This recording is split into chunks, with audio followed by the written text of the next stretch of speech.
I wanted to talk with you about Caribbean citizenship, what I personally think about it, and I'm going to talk about some of the things that Rafael Cintron, main man and wealthy expat, mentioned in one of his past videos. So I'm going to be saying what I think about what he said, where he's right, where he's wrong, and we're just going to discuss the whole spectrum.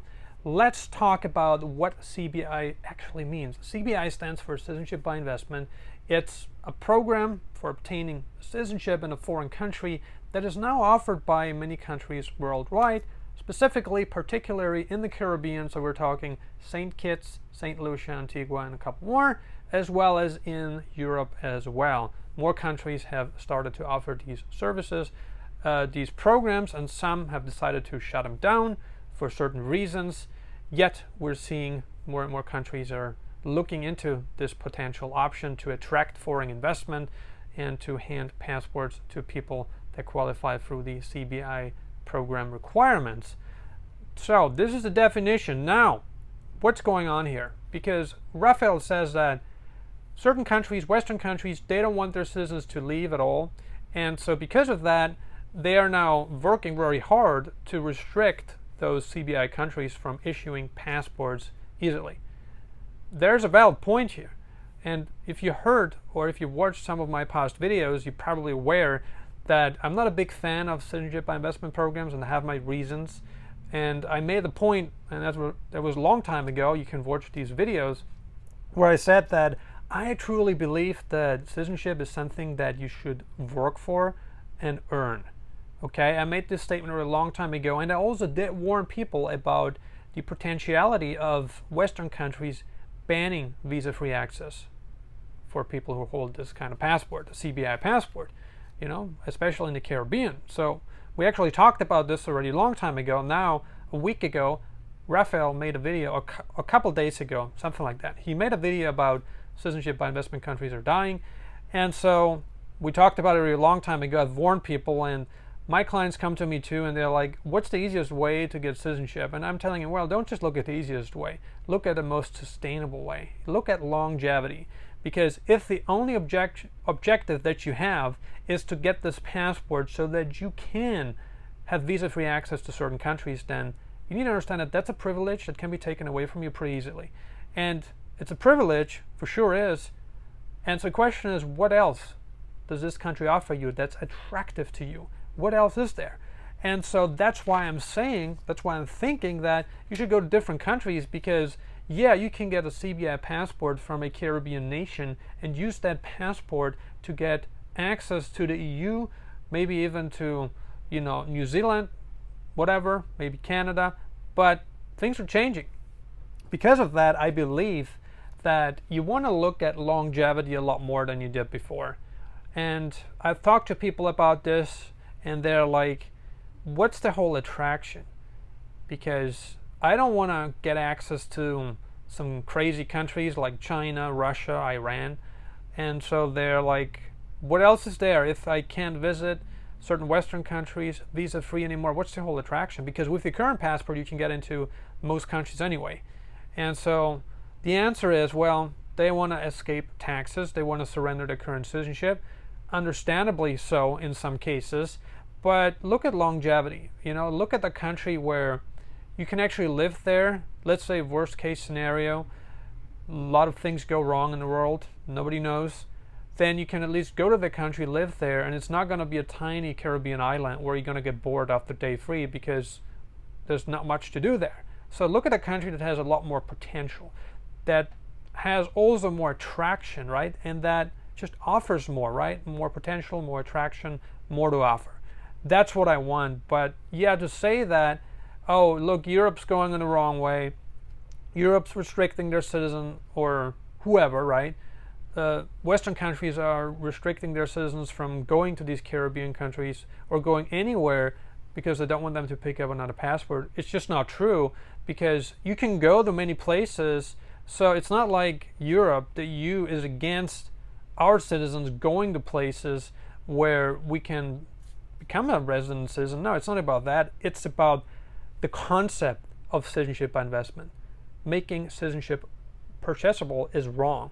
That's the whole concept, and that's what you don't understand, Raphael. You're not an EU citizen, you're not a European, you don't know about European values. Obviously you don't, and that's fine, but it's not all black and white. There's different shades of what's acceptable, and this is just not one of them. This is just not one of them, and so I feel like people who are short-sighted, who buy these passports just to get into certain countries, they might not have the privilege in the future, and that's what you need to be aware of. Yeah, you can get into Russia, China, Iran, some other countries with this kind of passport now or eventually, whatever, but who wants to go there? Like most people I talk to, I'm asking them, do you want to really visit Russia? Do you want to work in Russia? Do you want to work in China? Especially now after COVID, nobody wants to go to China anymore. Like before, people were talking about visiting the Great Wall of China. Like the tourism in China is down big time. Nobody wants to do business in China because they're exposed to so much risk and corruption and fraud and stealing. Nobody wants to do that, right? So regulation's not a bad thing, man. It's like being too polarized and saying like all these countries are extremely regulated. It's just wrong, because you need to have some regulation, you need some rule of law. Dubai also has some rule of law. It's a good place to network, 100%. It's a good place to work for many people, to network, like I said, and to save in taxes. Sure, it's a good place for that, but again, it's not good at everything, not good for everything, right? So, and no country is. And so we're making this powerful distinction in this video that you're never gonna get what you want in one place. Not everything. You're gonna have it in multiple places. I truly believe that. And there's nothing wrong with living in different places and doing that, but I feel like that we need to operate by a set of standards and morals that are acceptable at an international level, and citizenship by investment is just not one of them. And I know that Malta is doing it too, and they shouldn't be doing it, but they're at least having more requirements than certain other countries, right? So I know that Caribbean citizenship is going away, because Western countries are going to put a lot of pressure on these smaller islands for doing it the way they're doing it. They could be doing it in a different way, in a more ethical way, but they're not. They're doing it so they can quickly pocket money. And I already said this, and it's true. In many cases, that money, not all of it, but a lot of it, flows into the pockets of government officials. And so you're not helping the country. You're just not. Not all programs do that, but many programs do that with government donations, and they pick the financial instruments, and they all earn from that. The government officials earn from that because that's just how it goes. That's just how it goes, right? But again, not all of them, many of them do. And so, yeah, the last point I wanted to talk about here is, of course, that, to say that, all these countries want more control and CBDCs. Well, look at Dubai, look at the UAE. The central bank of the UAE, they're working on a CBDC as well. So it's not to say that, yeah, you're going to be safe in that country just because they're not doing it now. You don't know what's going to happen. But many countries are working on it, and also Latin countries, they're working on CBDCs. So I'm not saying you're going to be completely safe there either, just not. It's a matter of when. It's a matter of when, not if. And so because of that, I feel like you need to have a diversified portfolio. But just to buy a passport so you can get visa-free access to certain countries that are offering it now may not be the wisest decision, in my humble opinion, unless you got a lot of money to dump on a passport that might be pretty much worthless in a couple of years' time. Or not worthless, but less valuable. Because, again, once the visa-free access to Western countries has been removed, what's left? Okay, you're still a citizen, you can still go there, you can apply for a visa, great. Or you can go to developing countries that you might not be able to get in with a Western passport. Great point. Yes, get it.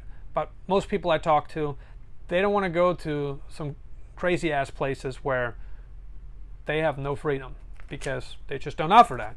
Anyway, so that's my point. And yeah, the UAE is working on a central bank digital currency, as much as other countries are doing that. This is a global effort, and the UAE is actually pretty close to Europe in some ways and to the West in some ways. And you need to understand how the UAE was, or became the country that it is today. At some point, they sat together and they said, like, well, just oil is not going to cut it forever. We need a different stream of income. We need diversification in revenue sources. And so they implemented a system very comparable and similar to what they did in Singapore. And so this is not a unique idea, you know. Before, more people were going to Singapore to network, you know, lots of marketing events there. Still are, but now a lot of people are going to Dubai. But that's a rotating cycle, and it's changing. It's ever changing. And so now Dubai is hot. 10 years later, maybe Saudi Arabia will be the new place, or maybe somewhere in Eastern Europe, or maybe somewhere in the Caribbean. Who knows, right? No clue. But this is not a guarantee.